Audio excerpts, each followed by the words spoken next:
everyone. My name is Julianne Grothy, and I am the outreach coordinator at the Chesapeake Center. We're so thrilled that you have decided to join us today for this Q&A with Dr. Morse.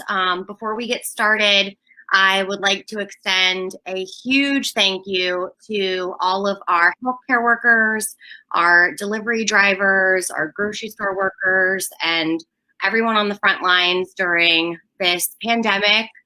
We hope that you and your families are staying safe and healthy, and we are excited to connect with you today.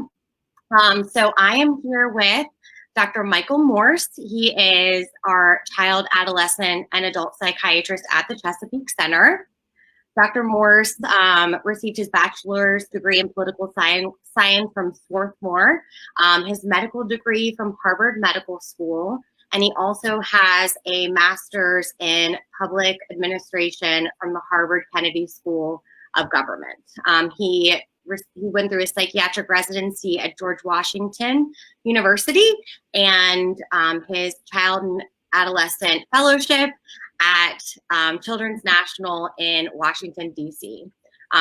Among other things, he also leads efforts internationally to help bring mental health services to those who are underserved. And so we're thrilled to have you, Dr. Morse. Thank you so much for coming on for this Q&A. How are you doing today? I'm doing pretty well, Julianne. Thanks so much for that warm introduction, and thank you and the Chesapeake team for putting this together. And it's a privilege to have an opportunity to support folks in this difficult time. And I also wanted to echo your thanks to our first responders. Sounds good. So we have, really put together this Q&A to answer any of your questions about medication. If you have a child who's currently on medication, or if you've ever considered an ADHD diagnosis, that's really what this forum is all about. So please feel free to comment any questions that you have, and we'll try to answer as many as we can. And just to start it off, Dr. Morse, if you could give us kind of an intro into what is ADHD? So there are a number of different ways to understand ADHD. I think that a helpful place to start is thinking about the biology. ADHD is a common condition affecting about 1 in 10 kids and about 1 in 15 adults. And it's characterized by neurobiological differences. Folks with ADHD have neurotransmitter systems, in particular dopamine and norepinephrine signaling systems, that are sometimes less efficient. And what this can mean is that different areas of the brain or networks aren't always working the way that we want to, right when we want them to. So one example would be that if a kid with ADHD is on the school bus, they may be daydreaming. And on the way to school, there's really no consequence. There's no problem with daydreaming on the way to school. But then when they get into the class and the teacher's giving the first assignment of the day and they're still daydreaming, then they're falling behind. They don't know what they have to do. And it can lead to all sorts of additional challenges like anxiety as they have just started the day and they're falling behind. People with ADHD have challenges often in up to 3 areas. One of them is attention, and also related areas of organization or effort or action. A second can be impulsive or hyperactive behaviors. And then a third can be impulsive emotional responses. And so most folks are familiar with the attentional challenges, but they can extend beyond what we were just talking about, daydreaming at times that aren't optimal, to problems with starting tasks when they need to be started, sticking with tasks until completion, getting work done in a timely fashion. And we can elaborate on that more further if there are additional questions. A second piece, and a piece that may fit many people's stereotypes about ADHD, is kids with problems with motor hyperactivity, so moving around much more in their seat than the other kids in class, or impulsive behavioral responses, getting up out of a chair, going and doing something, sitting down again, perhaps responding too vigorously when another kid asks them a question. And then connected to that, though it's not part of our diagnostic manual, we've known for a number of decades that folks with ADHD often have impulsive emotional responses as well. So whether it's a peer on the playground or a parent asking a child to do something, they may respond more vigorously than would be ideal, sometimes negatively, and so that can cause problems with interactions with peers and with their family. Thank you so much for that overview. For those who have children who are currently on ADHD medications, and they have questions about whether or not to continue those medications during quarantine and just during these difficult times. Yeah. First thing I would say is that it, of course, would be important to talk with whoever the prescriber is, a primary care doctor, a psychiatrist, or others. I think that I can also put out some general principles, which have to do with why we treat ADHD in the first place. There was an understanding a number of decades ago that ADHD is only a problem with. And so if a child is having difficulty learning in school, or they're acting in a way that it causes problems for others, then they might benefit from medication. But otherwise, it's not helpful, or it's not necessary. And I think it's important, in particular under quarantine, to take a broader understanding of what ADHD is and how it affects us. Although learning can be challenging, and it can be more challenging under quarantine, and that certainly is important, the other aspects of ADHD and the ways that it can get folks into some difficulties have to be really emphasized here. Kids with ADHD may be more likely to be picking on siblings or having difficulty getting along with siblings, and they may have more difficulty starting and continuing the things their parents ask them to do, leading to family strife. And so there may be some areas where ADHD symptoms are less significant now. An example would be most of the high school students that I work with are getting more sleep than they were before, because if they have online classes at all, they may start later in the day. They have much less schoolwork, and they don't have extracurricular activities, which is unfortunate, but it means they have a lot more time. So sleep is a lot better, and they're having an easier time with certain aspects of their ADHD. But then they're also with their parents all day long, and that's not something that they or their parents were used to. And so I think under quarantine, it's important to be thinking critically, what are all of the ways that medication may be helping? And then for someone to be thinking with their healthcare provider, does it make sense to continue or not? Thank you. So we have a question from Kathleen regarding a mother who is homeschooling her ADHD son and has decided to only have him on stimulant medication half of his homeschool day. She's concerned about his growth rate and lack of appetite on stimulants, but he is having a great deal of trouble getting any work done in the afternoon and evening. What would you say? Yeah. So I would come back to, I think, first principles, which are that all medications have some risks, and that it's important to think about those risks, but also think about the reasons that medication is helpful and was started in the first place. And so this would be, in particular, a good example of the importance of following up directly with this child's healthcare provider. Medications can delay growth, though they typically don't. And it's remarkable, but even after all of these years and millions of dollars of research, we don't really know whether final growth is affected or not. But if it is, there's probably very minimal changes as a function of medication. And so I think that those are valid concerns. To figure out what to do next, I think that it would be important to speak with this child's prescriber to see what the growth trajectory had been, and to talk with the prescriber about those concerns, while also thinking about the challenges that would be associated with not being treated in the homeschool environment. As I mentioned earlier, some kids are finding that life is a lot easier. They have much less work. It actually doesn't really need to be done efficiently to get done. And so even if you're working at a 50% efficiency rate, if you only have 2 hours of work, you get it done in less than a school day. You still have more time for other things. The flip side would be that a lot of the accommodations that kids with ADHD were benefiting from, including sitting in the front of the class, getting specialized instruction, a variety of sorts, these are not available now. The best case scenario usually is that there's a Zoom class, the instruction is not differentiated.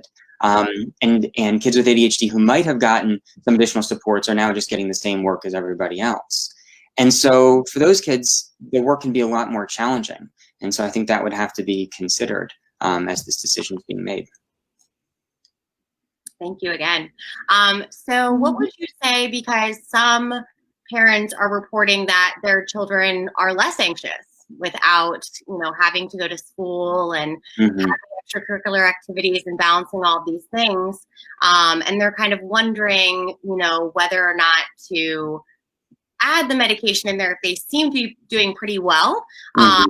What do you feel are the downsides or benefits of, stopping medication, or is there any complications when you are intermittently medicating? Like, what are some of those? Yeah, these are all really important questions.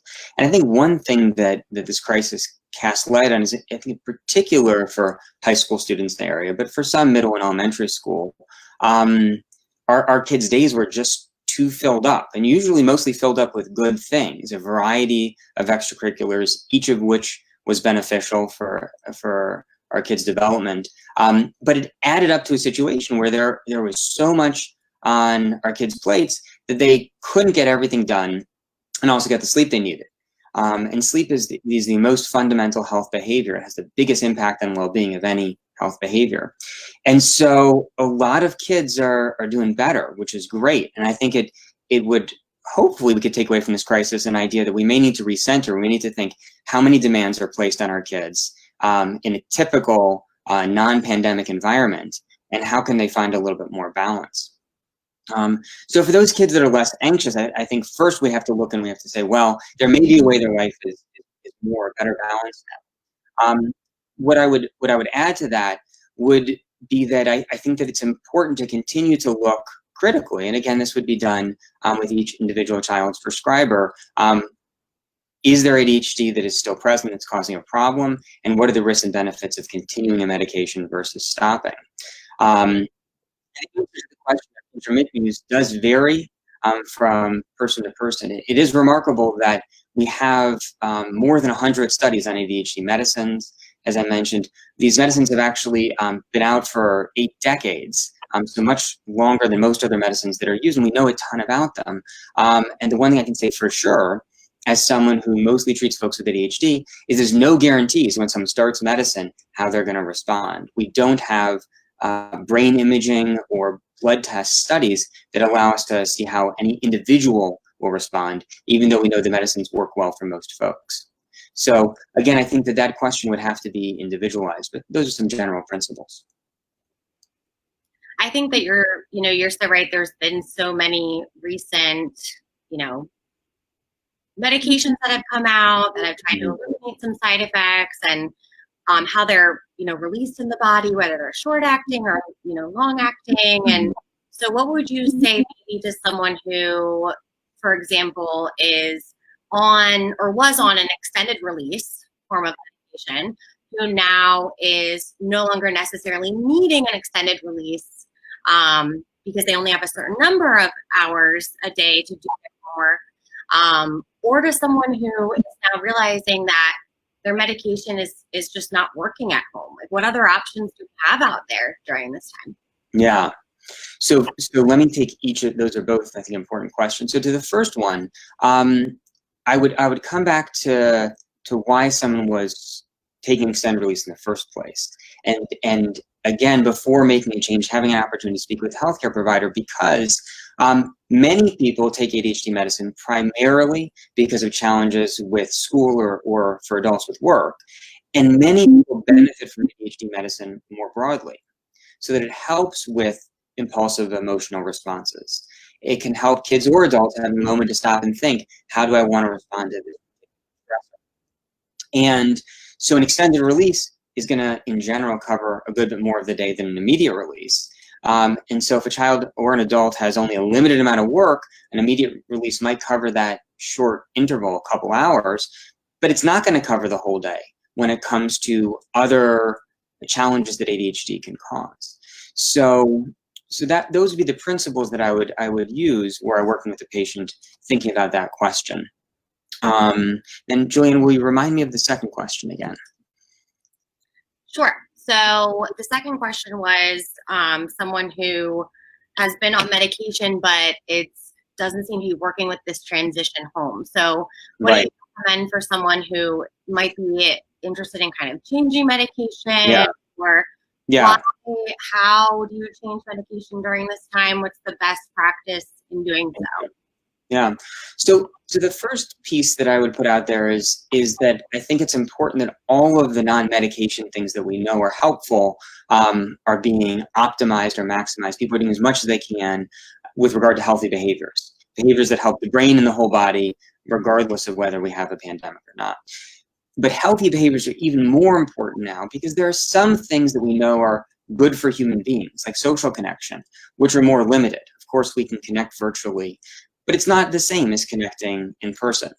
And so some of the things that make us feel whole and well are harder to access. And so there's other things that we can still do. We really need to double down and work harder. And so the foundations there would be sleep, getting adequate amounts of sleep, exercise, and eating well.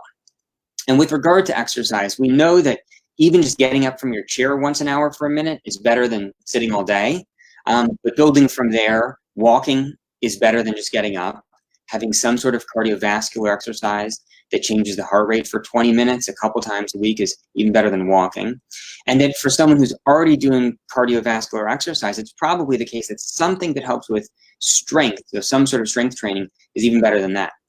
So thinking about sleep, which many people are doing better with these days because there are fewer demands in their time, exercise, and then eating well, these are foundations. And so it could be the case that someone feels their medication's not working as well. And really what's happened is that their exercise routine's been thrown off greatly. And actually the medicine's doing what it was always doing, but they don't have exercise, which is good for their brain and body and helping them to be focused and calm. And so I would encourage everyone, all of us, whether we have ADHD or not, to be thinking about those foundations. And then for someone who is doing everything they can in those spaces and finds that they're having more difficulty, it could be because teleworking isn't always so great if you have ADHD. There can be more distractions, whether you're parenting or you have a partner around, or you just have a lot of fun things to do at home that you didn't have at work, and those are pulling at your attention. And so it may be that non-medication options, modifying the environment in some way, blocking whatever notifications you're getting electronically, finding the right physical space where you're not distracted, you don't get up and have a bite to eat every 15 minutes or hour. These could be enough, or it may be that a consideration of a different medication or a different dose could be valuable. And so I would encourage everyone to be thinking about those healthy behaviors. And then if there are more specific questions, again, I think brainstorming with your prescriber, or if you're not currently seeing someone, then starting to see someone and thinking through, are there things above and beyond those healthy behaviors that may be important? So another wonderful question just rolled in from Carlene. Their daughter was recently diagnosed with ADHD over the summer last year. She's in 9th grade. And basically, she's primarily on the inattentive side, which brings me to my next question that we'll talk about, because we know ADHD in girls is very different. So before we dive into that, I want to touch base about this. So she's concerned about medication, for a number of reasons, just starting medication, side effects. But she's wondering, her daughter's asking for medication. Mm-hmm. She is wondering, she has kind of a fear that her daughter will now think that medication is the solution. Mm-hmm. And there's always kind of this question of how long will I be on medication? And mm-hmm. So, yeah. Any thoughts? Yeah, so I think there's a number of important questions there, maybe starting with the ways that ADHD can be different in women and girls. And so I think this is very important and something that our center's founder, Dr. Nadeau's written a number of books about and really been trying to get the word out for multiple decades, which I'm appreciative of, is that many folks, even today, have this view, which is only partially correct, that someone with ADHD is someone who's causing problems for others, someone who's hyperactive. The hyperactivity part is emphasized and is disrupting class or is causing problems in the home. And that can be true. Sometimes folks with ADHD cause problems for others. But many women and girls have a different presentation of ADHD. So the ADHD is more subtle, at least to those outside of the A girl may be more likely to be sitting in class daydreaming. She's quite bright. She may be getting her work done, though at the last minute. She may be missing much of the instruction, having to teach herself. And if she's conscientious and diligent, then she may be the only one who really has a full sense of the challenges associated with ADHD. And so this can lead to a lot of internal angst or strife, a sense that I'm not living up to my potential. And because girls with ADHD can go unrecognized much longer because they're not causing problems for their teachers or their parents or others, that internal strife can actually build into self-esteem issues or frank depression or anxiety disorders that are independent of ADHD. So I think that it's really important that we take what girls and, of course, women say seriously and understand that we as outside observers may have to work much harder to listen into what their experiences are and to come to an understanding of whether they're experiencing ADHD or not. And then with regard to the question of starting medication under quarantine, so in some sense, we have experience with this, because in some sense, it's kind of like summer vacation. Summer is a great time to start a medication and to monitor for problems, because parents tend to be with kids on average a little bit more than they are during the school year. So they can spend more time with their kids monitoring for what's going wrong. There may be week-long breaks in the summer when parents are with their kids 24/7. And so parents who are concerned about side effects of medication can feel assured that if something shows up, they're going to see it. It's a little bit harder to assess for benefit, to have a sense, is this medication doing what we want it to do over the summer? But it's still very possible. Let's take an example of a middle school student who has had difficulty focusing for years, but is getting pretty good grades, and no one's quite sure, should we call this ADHD? Should it be treated with medicine? So it's possible to start a medication to monitor for side effects, and also for a middle school student to do a little bit, let's say 30 minutes of some sort of homework type activity every day while we're trying out the medication. If they're able to sustain focus, to get the work done quickly, and it's really easier than it would have been during the school year, that we have a sense the medication may be working. Whereas if there's no change, they're daydreaming, they're having difficulty getting even a limited amount of work done, we'd have a sense that this is probably not the right medication or not the right dose. And so under quarantine, I think it's similar to the situation we faced during summer break. Many kids still have schoolwork, though there's less of it, there are fewer demands. So there's still some opportunity to assess whether it's working. And then parents are with their kids 24/7 usually. So a parent who has concern about medication, it's kind of an optimal time to try something out and to know that if something comes up, you're going to see what happens. Yeah, very interesting. Sounds like a unique opportunity to be home and kind of observe and notice as parents. So thank you for that again.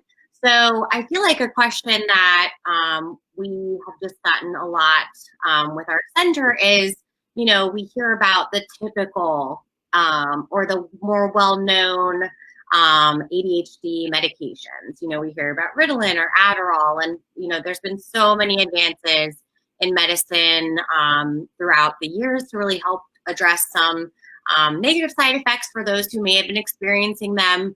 We know everybody's bodies are different, and the way that they metabolize, medications are very different. So can you shed light on, the difference between stimulant medications versus non-stimulant medications, and kind of these new medications that I hear that you can take at night before, the morning? So would just love any insight on what is out there. Yeah. So I think that the first thing that I'll say in response to that question, thank you, Julianne, is that fortunately for some of the medications that we use the most, like Ritalin and Adderall, they have been around for approaching 100 years.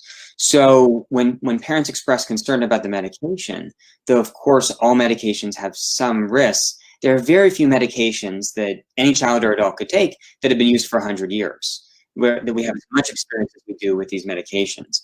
So on the one hand, I'd say that a lot of what we use has been around for quite a while, and so that should be reassuring. What's new and what's really valuable is that the medications that were around 80 years ago were all immediate release.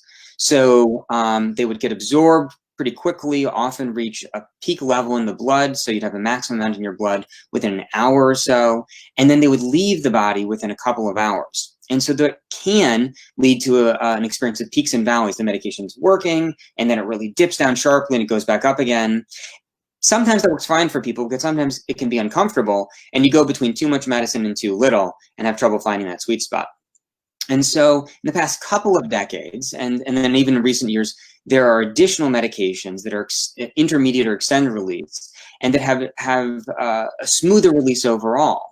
And so for some people, that's the difference between a medicine that is somewhat helpful but causing a bunch of problems, and a medicine that can be quite helpful because it's possible to get the right amount in the body and to keep that right amount in for an extended period of time. And so in addition to the stimulants, which are the medications that we have had for approaching 100 years, there are a number of medications that have been around for a decade or two. A number of non-stimulants. And the two that we tend to use the most are atomoxetine, also known as Strattera, and guanfacine extended release, also known as Intuniv. And both of those medications are quite effective.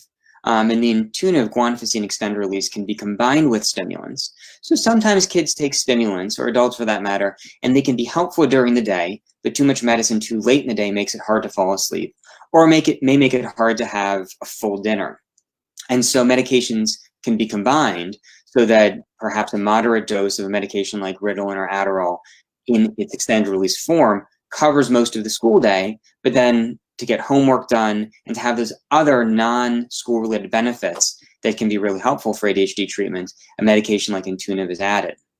And these medications, although they all affect dopamine and norepinephrine in some form or fashion, they do work by different mechanisms. So somebody who has taken Ritalin or Adderall, or even both, and had too much appetite suppression, difficulty falling asleep, or one of a number of other problems that are possible, may do very well on Intuniv or on atomoxetine and get benefit without any side effects at all. So it's important that prescribers are aware of the full range of options available, because the stimulants in their immediate release or extended release form often work, but it's not uncommon that there's a problem that makes them less than fully effective, or that causes big enough problems that people want to stop them. And those people still are deserving and in need of effective treatment. And so those other options are then really valuable. Thanks again. I'm sure we could do a whole another Q&A on all the different types of medications and how they work. So I think that was a wonderful overview. So I'm now, I'm looking at, we have a few other questions. So Ted, I see that, you have a daughter who is diagnosed as ADHD inattentive, and she was doing some exercise, swimming 3 to 5 times a week. Now, because of the restrictions for that, her exercise has decreased. And so because of that, her ADHD symptoms are increasing, the inattentiveness. Is this a time, because we have restrictions with those other pieces of the pie, those other, brain healthy habits and all of that, does this mean we need to increase the medication to maybe kind of help with that? Or yeah, I think things have gotten quite complicated, because when we do scientific experiments, whether it relates to ADHD medicine or any other scientific experiment, the goal is to change one thing at a time. And obviously there are so many tragedies associated with this pandemic, and even for those folks whose lives have not been as radically affected, still many things have changed at once. So a child is no longer going to school. They're not seeing their friends. They have more time with their parents, which is hopefully mostly positive, but can often be plus minus, especially for teens that are naturally trying to gain in terms of their independence. Exercise routines have changed. Sleep schedule has changed. Even if they're getting more sleep, they may be going to bed 3 hours later. And so there are all of these changes. And so when all those things change and then attention is worse, it's really hard to know what the cause is. I think it's a great first principle, especially for someone who previously had a really vigorous exercise routine, to try to figure out, how can we get as close to that as possible? How can we get back there? And so I would look at the features of swimming. How many minutes or hours a day was it? How many days a week? If it was primarily in the pool and someone was kind of vigorously doing laps, the question is, how can you get close to that much aerobic activity under the current limitations? And so I would think that that would be a great place to start for anybody who's had a drop off in their exercise routine, to try to figure out how to get back there. There'd be many other questions if I were, if I were a doctor treating someone and they came in and they said to me, well, I'm exercising less, I have worse attention symptoms, I'd go through some of the things that we discussed and more and try to figure out kind of how can we connect cause and effect. I think ultimately, as long as someone is being careful and not going from running a mile a day to trying to run a marathon, then trying to increase physical activity back to a prior level or even beyond that, if it's safe from a medical standpoint, would be a great first place to start. Thank you again. So there is one kind of last question about someone who's currently been on, or their child's currently been on medication, and then I kind of want to jump into some other questions about starting medication during this time. Mm-hmm. So basically, Maureen, thank you so much for your question. Her 7-year-old was recently diagnosed with ADD, inattentive. It sounds like we have a good amount of inattentive questions here. She also exhibits some ODD behavior, probably just related to feeling frustrated. They just started Adderall without any noticeable effects, probably trying Vyvanse next. But basically, what is ADHD medication effective to help with behavior issues? I know that this is, again, a huge concern with most of the parents at our center. So if you can shed light on the intersect between behavior issues, ADHD, and medication, I think that'd be wonderful. Yeah, I think that those are the questions that have become really important and that we hope are not ignored by prescribers these days. Because the learning piece is important, but most of our kids are doing half of the schoolwork they were doing before and spending 3 times as much time with their siblings or parents. And so the behavioral piece is really more important now than it was before. And for many kids, the learning piece, though still important, is less important. And so there's a behavioral piece and there's an emotional piece, and they're connected. And so even though our diagnostic manual does not have this category of emotional impulsivity, tons of research over the past 30 years has confirmed that vigorous emotional responses that are often above and beyond what is really optimal or adaptive or what fits the situation often is something that happens to folks with ADHD. And along with those vigorous emotional responses can come vigorous behavioral responses, yelling, screaming, tantrums, or even responses that might be a little bit more subtle, but are still problematic. Sarcasm, leaving a conversation halfway through because a child has difficulty managing the strong feelings that go with it. And so it would be a mistake based on science and based on clinical experience to say ADHD medicines are primarily or only for academics, in particular under this quarantine situation, when so much of our life, so much of our kids' lives is not about school at this point in time. And so I think that it's important to be thinking for the person that asked this question with their prescriber, what are all of the goals that they had when they started the medication? Have those goals changed some? And because the circumstances change, what additional information might the prescriber need in order to give the best possible advice? And so certainly if there's a change in behavior, sometimes kids are more relaxed, but sometimes they're having more difficulty following parental instruction, they're more oppositional, or any variety of other changes. Those would all have to be integrated as this person asked the question, the prescriber thinking about the medication changes. To jump on that, so with making any sort of medication changes or even just starting a new medication, how long does it take to know if the medication is working or to know if it's not working? And you know, again, very individualized, but in a general sense, what parents expect? Yeah. So something that's somewhat unusual with the stimulants compared to most other medications that are prescribed for mental health conditions is that they act within an hour of taking them. And then at least the immediate release stimulants leave the body. Usually they're mostly fleshed out within 4 to 5 hours. And so one answer to that question is medications work the day they take them, the day you take them. They cause problems the day you take them. And then they're pretty much out of your body by the time you're going to sleep and certainly by the time you wake up the next day. And it's for this reason that our guidelines suggest that ideally, when a medication is being started, ideally there'd be follow-up pretty frequently, like even every week, because it doesn't take long to see whether a medication is causing problems and whether it's helping. Now, it can be the case that a medication causes a mild or moderate problem, like a stomach ache or headache, and then actually it takes a good bit of time a number of days, even a couple of weeks for that side effect to go away entirely. So that's possible.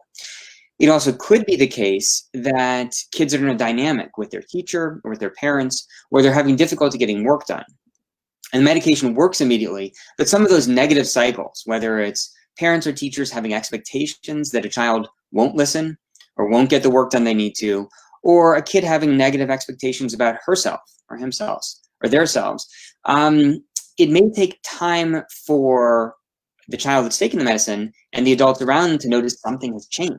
So even though the medicine's, quote, working the day that they take it, it takes some time to notice benefit.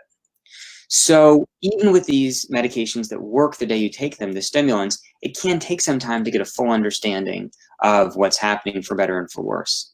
And then for those non-stimulants that we touched on earlier, it can be weeks or even longer before full benefit is noticed. And for any of these medications, the guidelines say start with a relatively low dose, try to avoid side effects and build from there. So there can be a number of steps between the starting dose and an effective dose, and that further delays how long it may take to see whether it's the right medicine or not. So we also have, just some general concerns of, information that's out there, whether it be true or not, about how ADHD medications interact with the body, with the brain. Do they have any effects on brain development, on growth, on, any of those things? What would you say in terms of some of the, actual side effects or some myths that you might be able to debunk about ADHD medications? Yeah.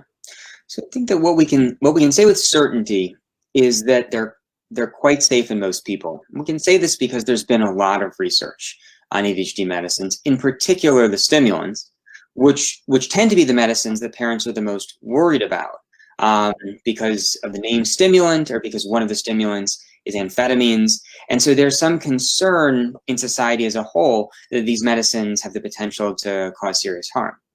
And the reality is that very infrequently, if someone has a very serious underlying heart problem, the medications can be quite dangerous. The medications in general, the stimulants at least, exercise the heart much less than going from sitting to walking slowly. So that's a small effect on the heart, but they do, on average, slightly increase heart rate and blood pressure. So if a kid has no underlying heart problem and no other medical problem, medications are probably safer than other medications like Tylenol or Advil that are freely available over the counter. But if someone has a rare underlying heart problem, and there could be conceivably other problems someone could have, medication could have some greater risks associated with it.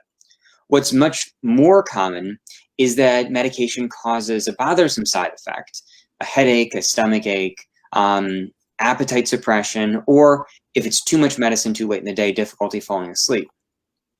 And when I'm working with my patients, what I say is I don't worry about those problems, but we have to monitor them closely. I don't worry about them because if they happen, we can decrease a dose, we can change medicine, and working in partnership, we can figure out also if the medication's working great and it's causing some very small problem, then someone may decide they want to continue the medicine.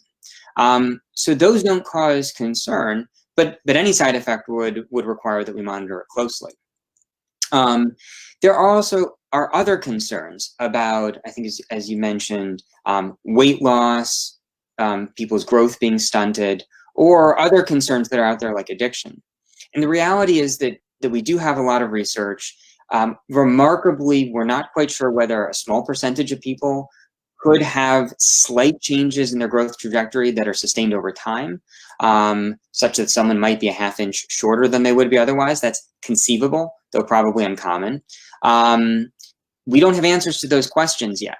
And so there are some questions that we'd have to say that we don't have answers to. Other concerns, like are medications addictive? There's a lot of studies out there. Some make it seem like medication reduces the risk of addiction, because folks with ADHD are more likely to develop anxiety, depression, and other challenges which then lead to substance use.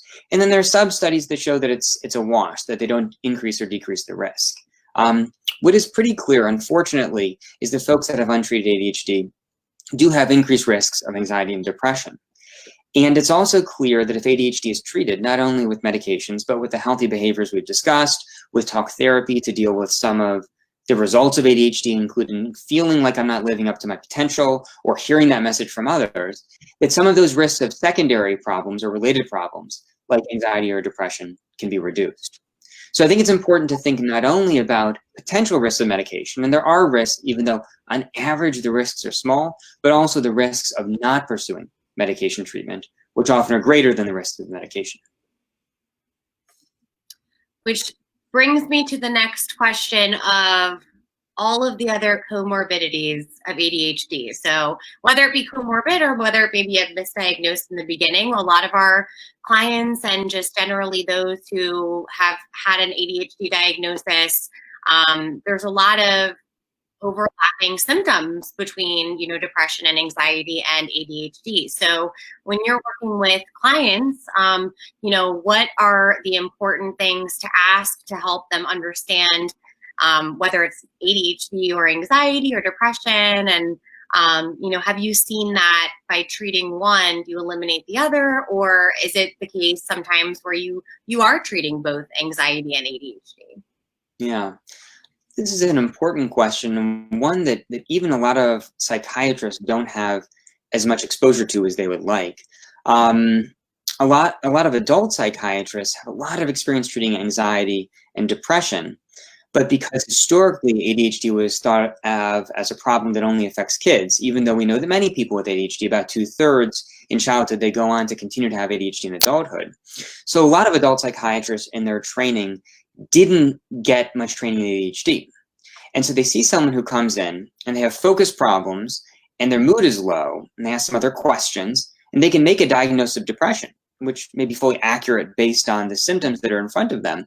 But the reality is that the depression grew out of a couple years or a couple decades, perhaps, if it's a middle-aged adult, of feeling like I'm not living up to my potential. I know that I'm bright, but I can never start my work until the last minute. Whatever I turn in, it's not as good as it could have been if I would have started earlier. I'm having difficulty balancing parenting and the work that I have to do from 9 to 5, or my 9 to 5 work just always spills over into the evening and I'm always giving short shrift to something.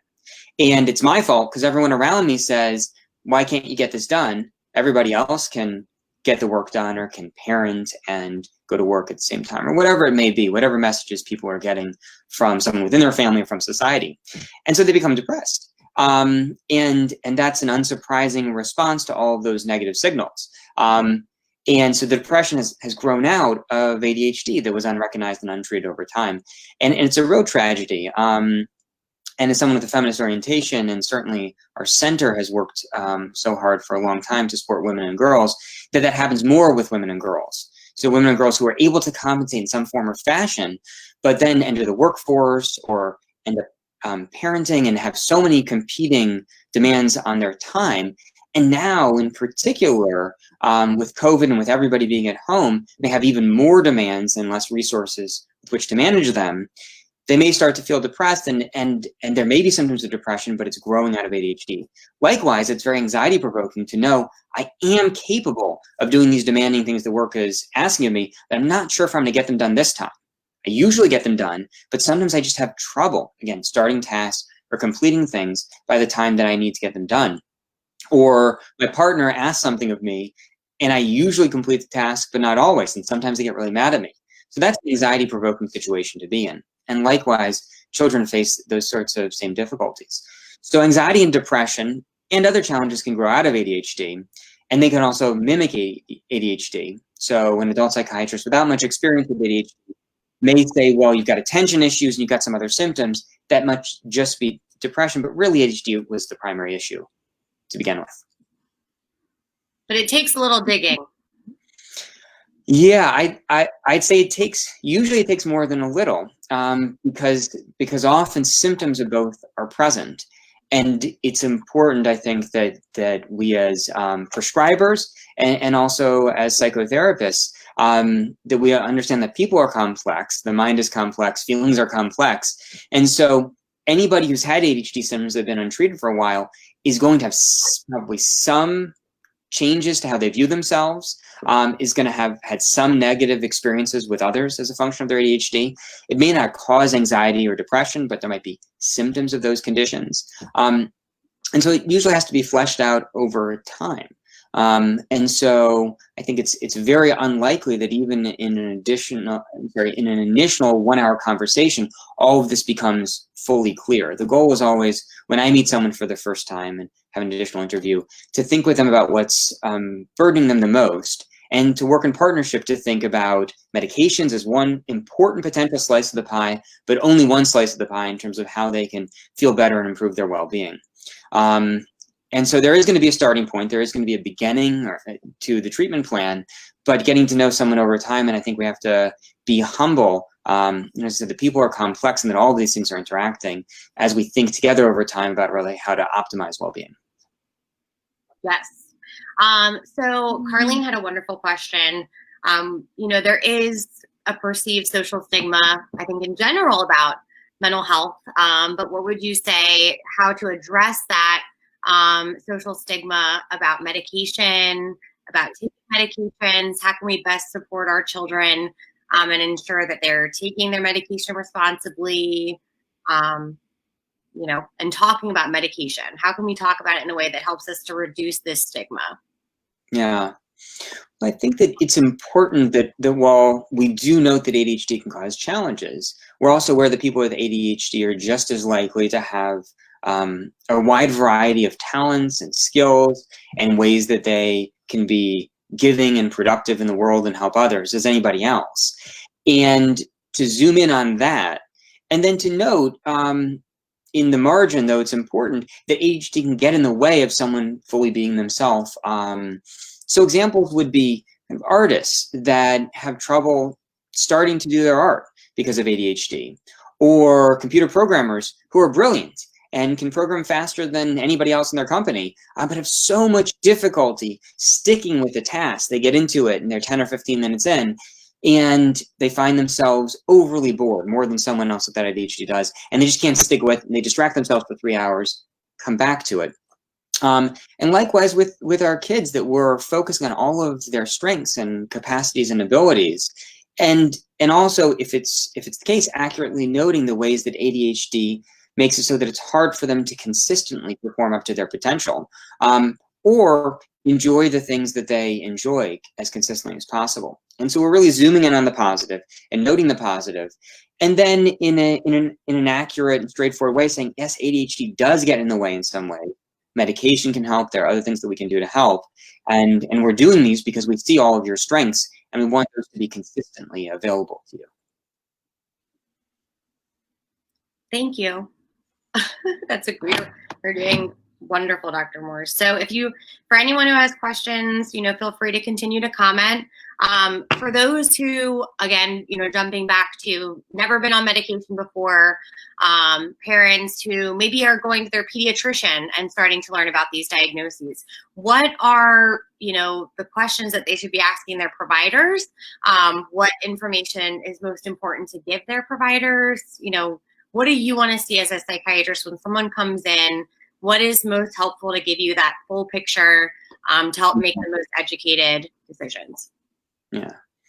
So I think that that appreciating the complexity of human experience, our emotions, emotional problems in general, and ADHD in particular, is perhaps the most important piece of it. Most of what I do in clinical practice is treat ADHD. And so every day I'm working with folks with ADHD, and it's a humbling experience because everybody's different. And even though we know a lot about the way medicines work, and we have a decent shot at predicting how an individual will respond, it's important to note that we can never be sure, does this medicine, this dose, produce this effect until someone tries it and takes it. And so I'm humbled that there are lots of primary care doctors out there that are prescribing ADHD medication and also have to know so many things about the rest of the body that I'm not expert in. And so if I can't predict the future when it comes to ADHD medicine, then all the more so would they have some challenges. And so I think it's important for kids and parents and families going into treatment, whomever they're meeting, to understand how complicated this can be. And that whoever they're working with is going to should do their very best to communicate those complexities, to give the best sense of what are the potential benefits and what could be some downsides of treatment with medication, and then to take an approach that we're doing this in partnership, that we've decided together that this is an approach we want to pursue.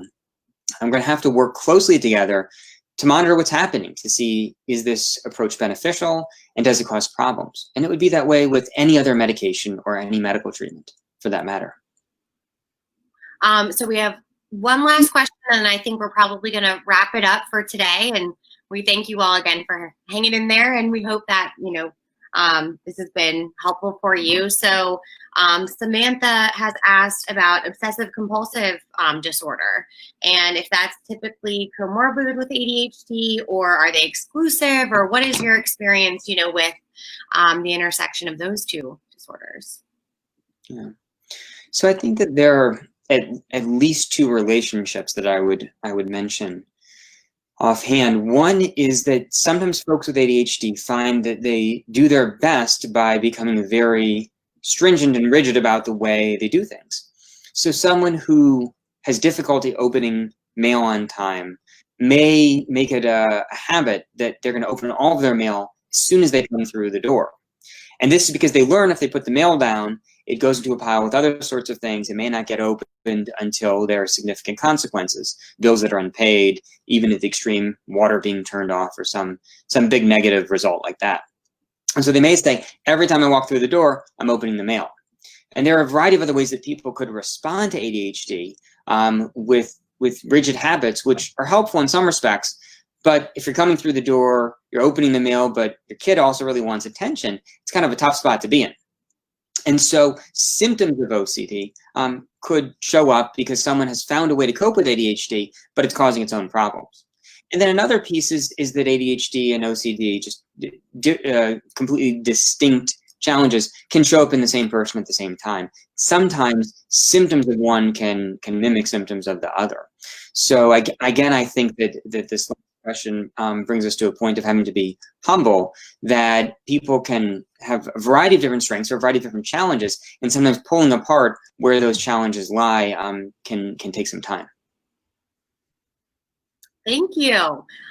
So I think that we are going to wrap up our Facebook Live Q&A today. Thank you, everyone who participated. Thank you so much, Dr. Morse, for taking your time on this Sunday to, try to help others. And we're really trying to get through this COVID-19 situation and best support our clients, as well as anyone out there who are just having questions about ADHD and mental health during this time. So if you didn't really get the answers to your questions, or maybe came on a little too late, we do plan to have a number of these in the coming weeks. We also have some free support groups that our center has launched, which, peer support with wonderful tools and strategies of what's working for other families. And then, if you're interested in learning more, you're welcome to just reach out to our center. I'd be happy to talk with you and just provide that support during this time. So, Dr. Morse, do you have any last comments? I just want to thank you, Julianne, and the Chesapeake team for this opportunity to be of service to the community in this difficult time. Thank you. Yes, and we hope that everyone out there is staying safe and healthy, and we are all in this together. So thanks again. Absolutely.